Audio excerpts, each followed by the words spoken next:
Hi, in this video I'm going to show you how to edit/review a card, a new order. So most of our orders are sent automatically to print because they don't need to be reviewed. And so if it does need to be reviewed, then it won't be sent to print, obviously, because something needs to be changed or done to the card per the customer's request. So this order doesn't actually have review instructions, but I'm going to pretend like it does for the purpose of this video. So if this order did have review instructions, you would come down here to the bottom, and under this order history and notes, the first thing would be like a little blue box in this area stating what the customer wants, what they need, or what they were basically the request of what they want changed. Sometimes it'll just be like a small little blue box right here, and that's just stating they may not have written anything with that. In that case, you just need to check the grammar, alignment, and spelling to make sure that it is correct. So before you get started into editing an order, you would need to check this information in this box right here. So you'll look at the envelope, what type of envelope they have, and then if that's seen here, so they have the guest and return addressed envelope, which is right here. And then what color the envelope is. Also, if this was a foil card, you want to make sure that the foil type and the paper type are compatible, and if not, that would need to be fixed.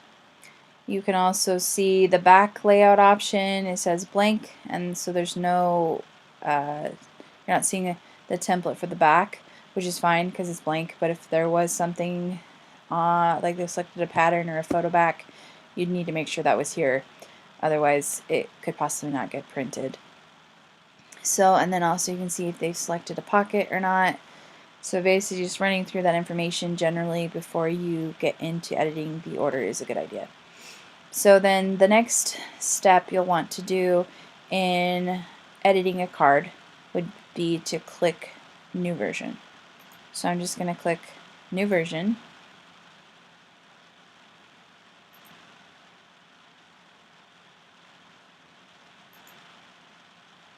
And it's thinking really hard about it.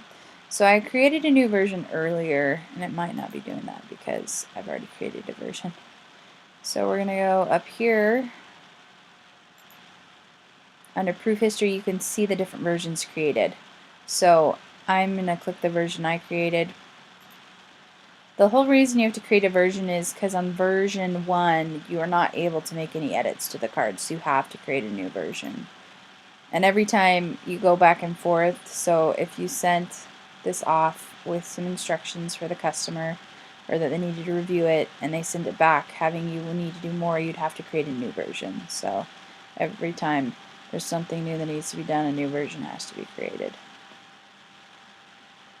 So the new version is created. As you can see, I've already made some changes, but that's okay. I will just go over what you need to look at and do.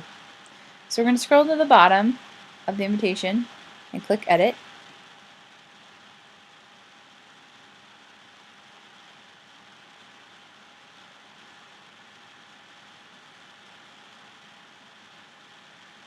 And that opened it up. So you can see your color circles and your text here and the colors on the card. You can also see the fonts on the card. So first thing you're going to do is make sure that all of the text that's showing on the card is actually in this panel, because if not all of the text that's written here is on the card, then there's a problem. So it says James and Annie, and we can see James and Annie, and it says together with their families, all that info, that's right here. You can see that. Then it says Peabody Library, and then the address of the library with Denham and Mary to follow, and that's right there. And then it also has formal attire required, which is at the very bottom, so you can see that. So the thing you want to do is also when you're checking the text, make sure it's all there. If you see merriment or also accommodation, those are two words that are spelled incorrectly all of the time, so you want to make sure those are spelled correctly. And in addition to any other words that are spelled correctly or incorrectly need to be fixed. Also, when you're checking the text, the next thing you need to do is check the date. Make sure it is actually correct. So this is Saturday, June 13th.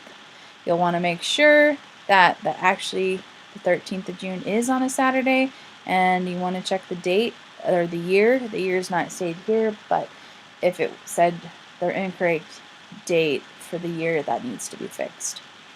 Then once you've kind of looked at all the text, make sure it's there, everything is spelled correctly, everything is the right grammar. You would then want to make sure everything is aligned in the center that's supposed to be. So obviously Annie and James are not supposed to be centered, so we're not going to worry about those. But this and was originally over here. So I'm going to move it back. And so maybe the customer's like, oh, I want and centered. So that's fine. You would just simply click on the dialog box and drag it over into the middle, and you'll see a blue line that goes through the whole center, and that means it's centered. Then also the bottom line of that rectangle of the text box gets the thicker, thicker blue. That means it's centered. So we're just going to center that, and then that's done. I mean, you can adjust it a little bit to make it sure it looks good, and then go to the next thing. And you do the same thing with all of these. You just drag them to the center until you get that blue line down the middle to make sure the text is centered. Sometimes customers want the spacing between the text to be even. So say the Peabody Library was moved up a little, and they're like, oh, but I want the space below and above Peabody to be even with the other text boxes, this one and this one. So you could just simply move it down. And if you can't quite get it exactly where you want, just double click that text box. Maybe. There you go. And you could use these nudge arrows to slightly move it up or down or left and right to get it right in the position you want it to be. And you have the text centered. So you can see there's a line here, and maybe the customer was able to create that on their own. And now they want another one for Annie's name. So a lot of the time lines are added on the RSVP cards. The customer wants a third option of text and then wants another line. And the great thing we have is, you'll see over here, it's called add a line in the text header information area.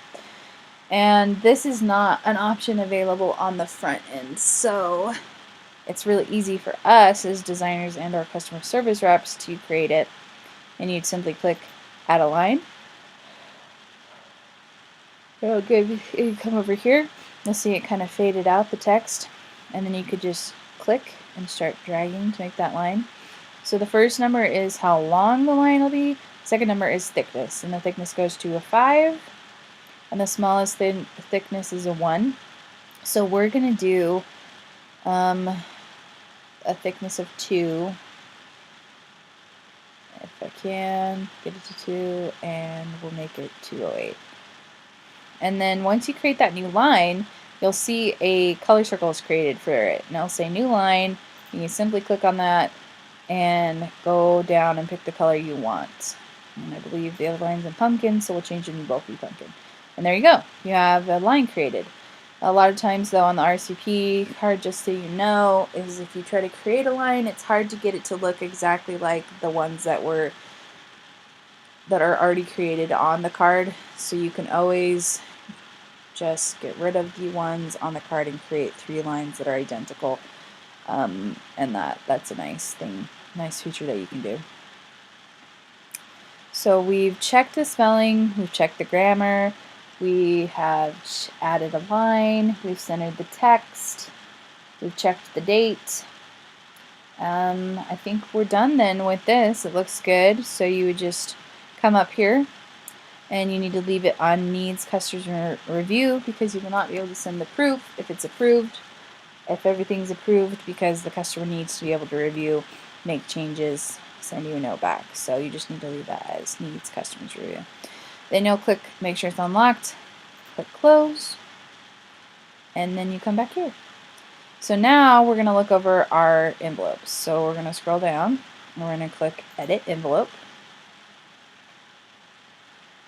On the envelope page, you can change the color if the color needs to be changed. And so we have the return address, the mailing salutation, and the mailing address. So the return address and the mailing address, if you click on their text boxes over here under the text section, the size and the font style can be changed. As you can see, both the size and the font style can be changed.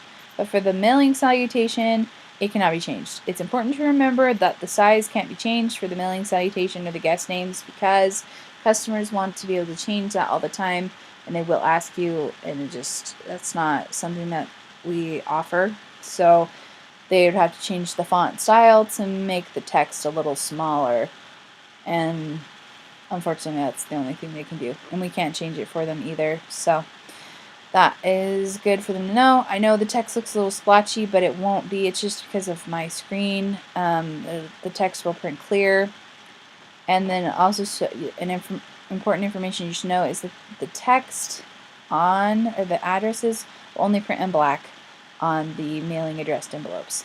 So they can't have this text changed to another color, but the envelope color can be different, just not the text. So you just look and make sure everything looks okay there. And then the biggest thing with envelopes is you would want to check all of their contacts and make sure there's no duplicates. So, and also that they don't have the default information, which they do on this one, but this order was created just for this video, so that's not a big deal. But you would, if you did see it, you'd have to send it back to them and say, hey, we noticed you have the default. If you wouldn't mind, you need to change it or get rid of it, not have it at all. So that's a nice thing too, is that they have to have guest names and addresses, but they don't have to have the return address on the envelope if they don't want to. So that's another thing too when you're checking the envelopes, is you want to go through and make sure that they all have guest names, the mailing salutation, and the mailing address. We don't just print guest names, so if you're seeing a bunch of guest names with no street addresses, those have to be taken off. And the customer has to be known that information, because we just don't print guest names alone.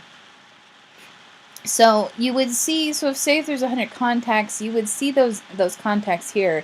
So, but since there's no contact selected, that you're not seeing it, but you would see it after this text on panel.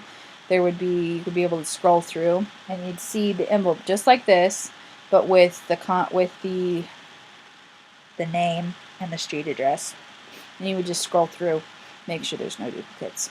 And then once you've done that, you will come back up the top, leave it as needs customer review. It's unlocked, click close. And then your next step would be to send this back to the customer for them to review and make sure and let them know what you've done. So you click this select order action, then click send proof to customer. And then we have a bunch of default responses, which I suggest you use. And a lot of these are for lots of issues or reoccurring issues that happen with orders, so that's why the response is made. But you're just going to click the default review, and then you would simply you will just want to read through it and customize it for this particular order. On this case, it covers pretty much everything we did, so we would just send it, hit send proof to customer, and then they take it and review it and approve it, and then it'll be sent to print, or they'll send it back to us with more changes, and we'll fix those. And that is it on how to edit/review an order. Have a good day.